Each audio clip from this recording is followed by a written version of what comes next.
What happens when the cries of a nation become a backdrop to political rhetoric?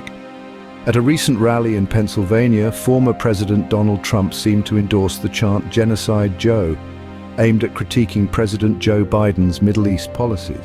Such potent terms polarize and highlight how leaders can sway public sentiment and policy. As Trump aligns with Israel, criticizing Biden, he shapes not just domestic attitudes but also international relations. As leaders speak, their words not only reflect their stance but often shape the destiny of those embroiled in conflict. When history's darkest chapters are invoked, do we illuminate current issues or cast longer shadows?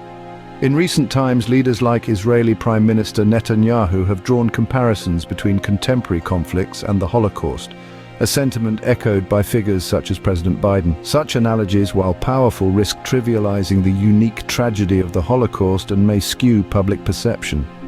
By using the Holocaust as a rhetorical tool, there's a danger of distorting both the past and the present, reducing the complex realities of current conflicts to oversimplified historical comparisons.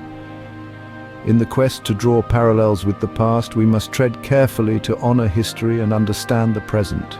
Can the pursuit of justice be silenced within the very halls that champion free thought? At Columbia University, a quiet shift in event policies led to the suspension of pro-Palestine student groups. This move, cloaked in administrative secrecy, sparked a wave of criticism. It raises a critical question. What is the role of educational institutions in political debates?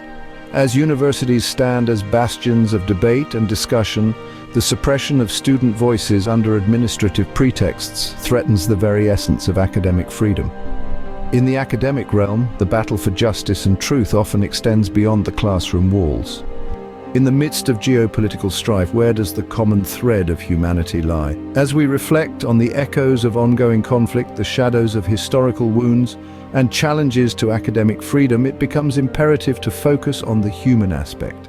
The situation in Gaza, entangled in geopolitical agendas, demands a compassionate approach that prioritizes the human rights and dignity of every individual involved. This call is not just for policymakers, but for each of us to advocate for balanced solutions that uphold the sanctity of human life.